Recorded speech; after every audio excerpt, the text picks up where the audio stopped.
Well, hello and welcome to today's episode. And today we're talking about time management because this is something I know a lot of writers struggle with, me included, and so it's always worth revisiting.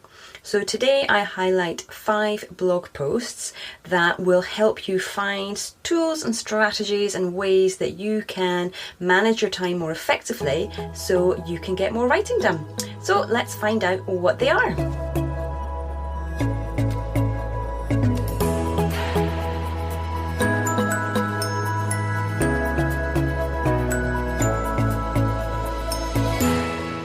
Welcome to the Turning Readers into Writers podcast, where we teach beginner writers how to find the time and the confidence to write their first novel. I'm your host, Emma Desi, and I'm very excited that you're here. Thank you for joining me today because if you've been longing to write your novel for forever, then this is the place to be. Think of this as your weekly dose of encouragement, of hand-holding and general cheerleading as you figure out how you're going to write your first novel. Trust me, as a mum of 3 young kids, I know how tricky it can be to tuck some time aside for yourself on a regular basis. And even when you do find that spare 5 minutes, you can feel so overwhelmed that no writing gets done. Trust me, I have been there, but this podcast is going to help you in practical ways because once a week I'll be delivering an episode that gives you steps to building a writing routine, encouragement to build your confidence, and cheerleading until you reach the end. Okay, let's start. Hi, now I'm wondering if you are anything like me and time management is an ongoing, not battle exactly, but something that you need to keep on top of and keep monitoring. Now, I've asked a lot of my audience when they kind of come into my world, I ask them, what's one of the things that you struggle with most? And often I'm told it's time management. It's one of those things that I'd say all new writers struggle with in those early days. It does get easier as you find your feet, as you build your writing routine. But it is something at the beginning, it's really hard to grasp because undoubtedly you're managing a whole lot of things at once. You've got a job to hold down, you've got a family to raise, you've got a partner to spend time with, and a social life you want to enjoy. So how do you fit in the writing with that? Well, it's an ongoing thing, as I say, but we're going to look today at some ways that you can move towards being more effective. Interestingly, one of the things I originally assumed was that people would say they didn't have enough time, but I've also discovered that the same problem can apply to people who have too much time. They've got so much time on their hands that they kind of think, I'll get around to this another time, I'll do it tomorrow, I'll do it later. And the end result is the same. The writing doesn't get done. So I wonder, let me know, which camp do you fall into? So, recent times have added an extra hurdle into our how we manage our time, how we spend our time, how we want to spend our time, never mind the jobs that we have to do. And nobody could have predicted the very tumultuous pandemic that has swept and continues to sweep the globe this year. I think we've just come into the second round of the virus, which is kind of doing a global sweep of the world again. It's taken everybody by surprise and nobody has had time to prepare. And that includes us. It includes us writers. It could be that this year you had good plans to either start your first novel, perhaps do some research for your novel, or maybe even finish it, get that first draft finished. But when lockdown came into play, the pandemic hit, it just shot that to pieces. And a lot of us spent a lot of time trying to readjust and find a new normal. So, while watching all of those news bulletins, as the virus spread, you've kind of had to grapple with working from home when perhaps you don't have the workspace, for example, or you're having to homeschool your kids while you're still having to work full time. Or maybe you're one of a key worker who is also having to take your kids to school, then do your job yourself, but it's perhaps just everything's out of order. And because everything's out of order, the kids are feeling disgruntled and unsettled and you're kind of having to deal with all that. There's so much been going on, and I don't know about you, but it took me at least a good month to find my feet in this kind of new normal. I've kind of found it. Now we're beginning to come out of lockdown, returning to work, moving towards another new normal. And I, for one, am certainly finding it a few weeks. I'm finding it a little trickier still to find this new normal and find my feet again. And perhaps you're the same. So with this in mind, the fact that we are all kind of working towards something, we're all kind of trying to still fit in our writing whilst doing all the other stuff, I wanted to help you guys continue with this work in progress. And so I thought it might be a good time to pull together some information and resources that can help you negotiate the changes in routine and the changes in schedule yet again. Because we all need to make these pivots at home, and we again need to reframe what we can expect to achieve in one day or in 1 week. So I've highlighted 5 blog posts that I think really can offer some real value to you. I've surmised them in this episode just to make it easier for you to determine which would be the most useful to you. However, I do recommend you go and have a look at them all and have a quick look through them and see, yeah, this is the one for me. This person has really highlighted some good stuff that I can use. So number 1, the first one I'm going to mention is by my all-time favourite, Joanna Penn from The Creative Pen. She has written a blog post called 9 Time Management Tips for Writers. And she stresses that time management isn't about creating more time in the day, but being more efficient with the time that you do have available to you. And I think that we could probably all agree with that we're never going to find that extra hour, that 25th hour. So we've just got to be more efficient with the time available to us.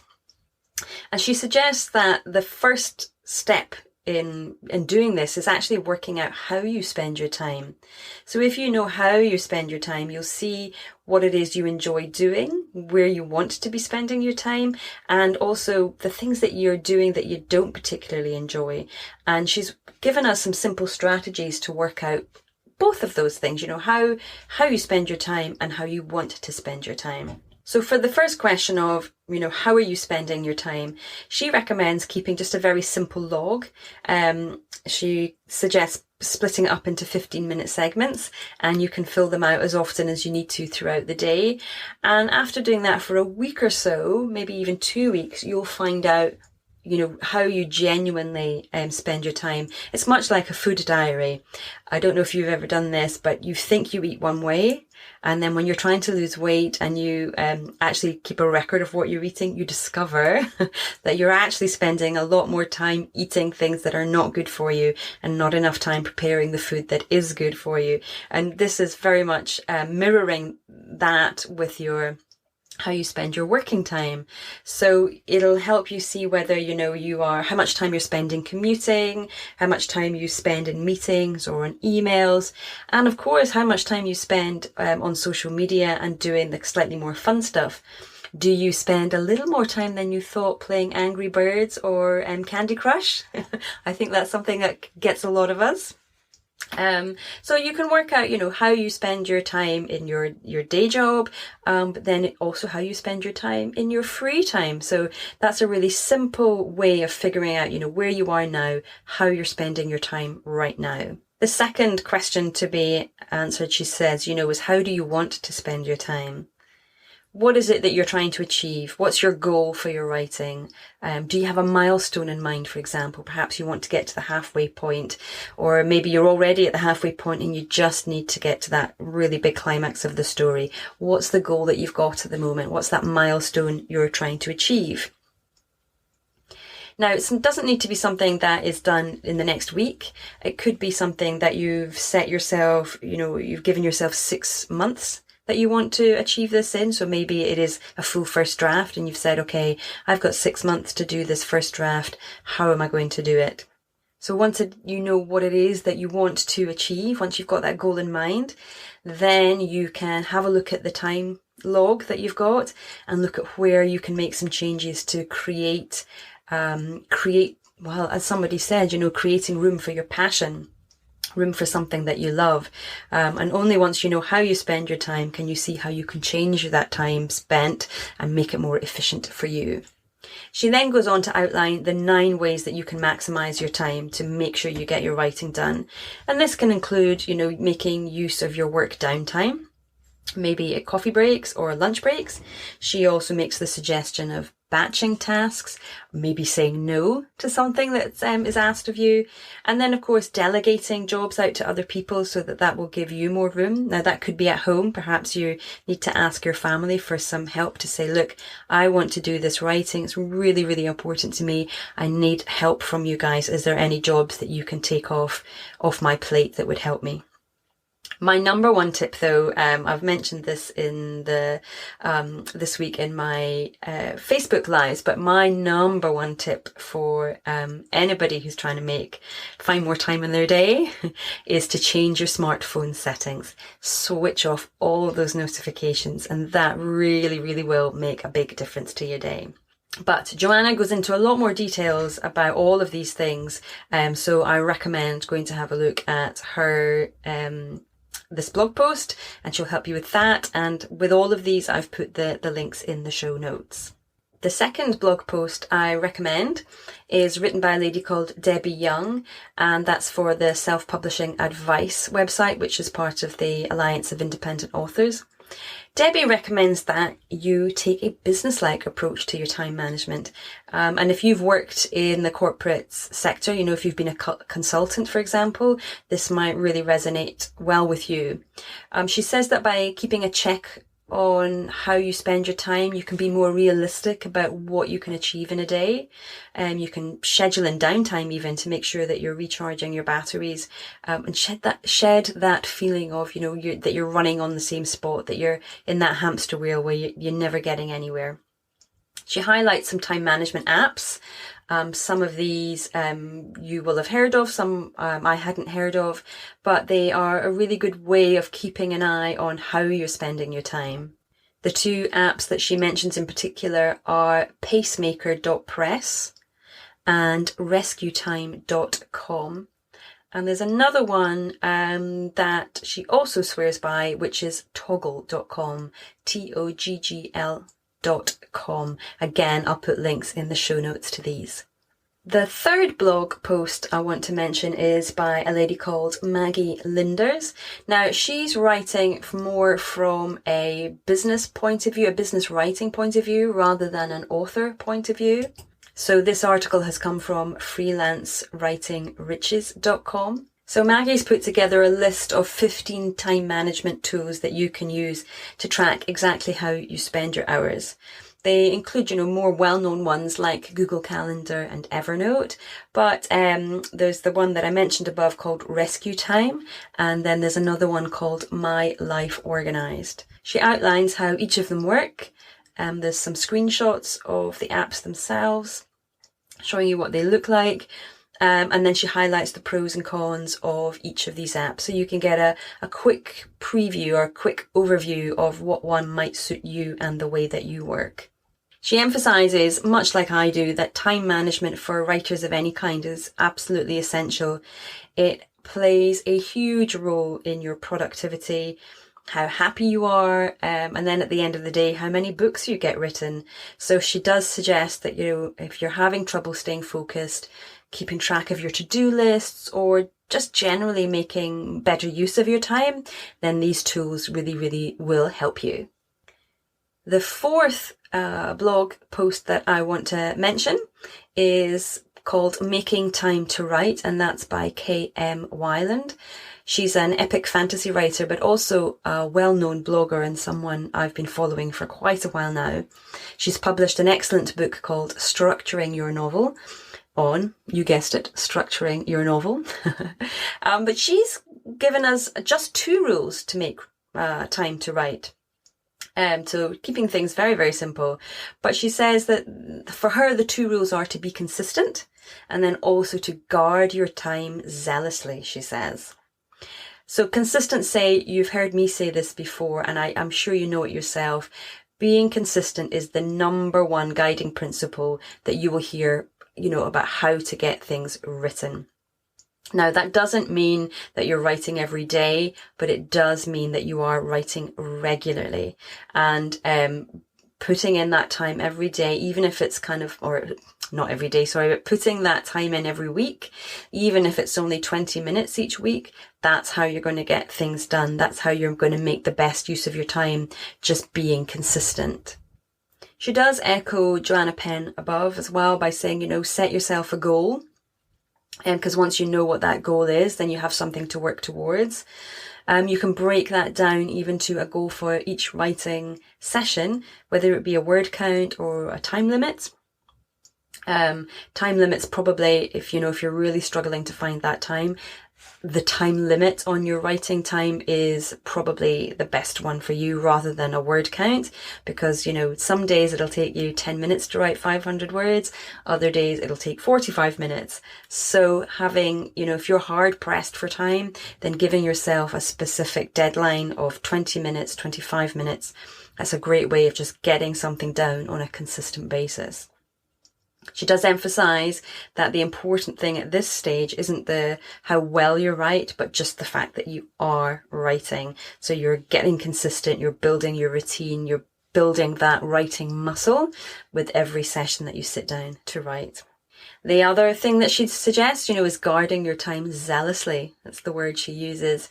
And I think this is a really great one. And I think particularly for women, this is a really hard thing to do.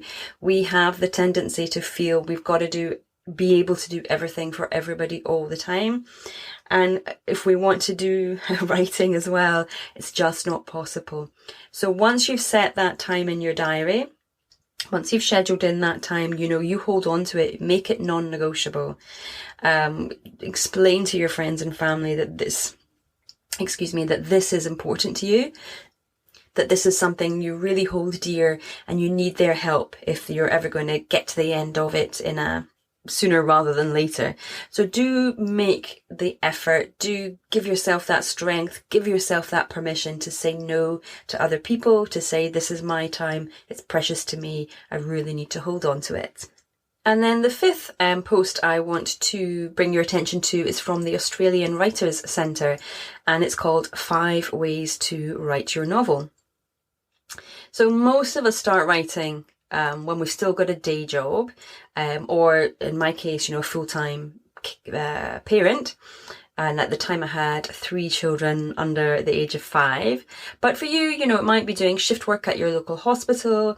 It might be that you've got a long working day doing office hours, or even if you're an entrepreneur, you've got your own company, you might be working all the hours and trying to fit your writing in. So the Australian writers team, they asked, how can you write at the same time as holding down your day job? And they found 5 ways to do this, 5 ways of writing around your other commitments. One of the best ways they suggest to do this is remember that you're writing even when you're not writing. They say don't underestimate all that thinking time that goes into crafting a story or crafting a character. So you may not literally be sitting at your desk, but in your head, your brain is working on the storyline, your brain is working on the character and what might happen. Don't underestimate that thinking time, what I've called in the past that mulling it over. It's your time to mull things over. It's very, very important. It's often when a lot of the really creative ideas come, because when you're doing your housework or you're picking up the kids, doing the grocery shopping, even kind of putting off writing that email that you've got to write at work, your subconscious can kick in and come up with a real bright spark idea that you can use for your book when you do sit down to write. So don't underestimate just that idea of mulling things over, thinking things over. That's still writing, even though you might not be putting pen to paper. They also kind of echo both what Joanna has said above and also K.M. Wyland, which is, keep your writing focused. If you don't have a lot of time, be very focused with what it is. So, set yourself 25 minutes, 20 minutes, whatever it might be, and just get writing. Don't think about anything else. Know that that's the only time you've got left to you, and just get your head down, get it done. Doesn't matter how good it is. just knuckle down and do it. That's the most important thing. So again, as I say, echoing KM Wyland above, be focused with what it is. It's not about the quality. It's just about getting the words down. You can come back and edit and shape it all up later. They suggest other ways as well, again, being consistent, scheduling your time, finding a place to write that suits you, that you enjoy, makes you feel good, whether that be your garden shed, the kitchen table, or even, if you're like me, your local cafe, when it's open, of course. But I would also want to mention, this is not one of the 5 blog posts, but it is a lady called Dani Thompson, who is a time management expert. And so if time management really is something you struggle with, and perhaps not just for your writing life, but more generally, then I recommend you check out her website, bydanithompson.com. She has a lot of free tools on her website, a lot of strategies to get you started. And if you need a little bit of extra help to get on top of everything, she's got an online program called Plan Like a Boss. And when you're a writer, you are the boss. So planning and managing your time like one really, really will kickstart your career and make sure you are making the most of the time available to you. So I do recommend going to her website, bydanithompson.com. And again, I will put that link in the show notes. Actually, if you're a part of my Facebook group, Dani came in to talk to us in August about how to make space for your passion, how to manage your time effectively, so that you can do the things that you love. And as I say, that might not necessarily be writing, but it might even just be your paid job, or it might be something else. But really, her resources are very well worth checking out. All right, so I hope those have been useful. I regularly turn to other people looking for ideas and suggestions as to how I can manage my time better, because I know it's easy to fall into a habit, and sometimes as our life situation changes, those old habits don't serve us as well as they once did. So it's always worth coming back, reinvestigating, listening to other people. What are they doing? Can I employ those strategies into my life? And will one of those just really make a difference for me right now? So check them all out and let me know which tools you found most useful. All right, thanks for listening in today, and I'll see you again next time. Thanks, bye. Well, thank you so much for joining me today. I hope you found that helpful and inspirational. Now, don't forget to come on over to Facebook and join my group, Turning Readers into Writers. It is especially for you if you are a beginner writer who is looking to write their first novel.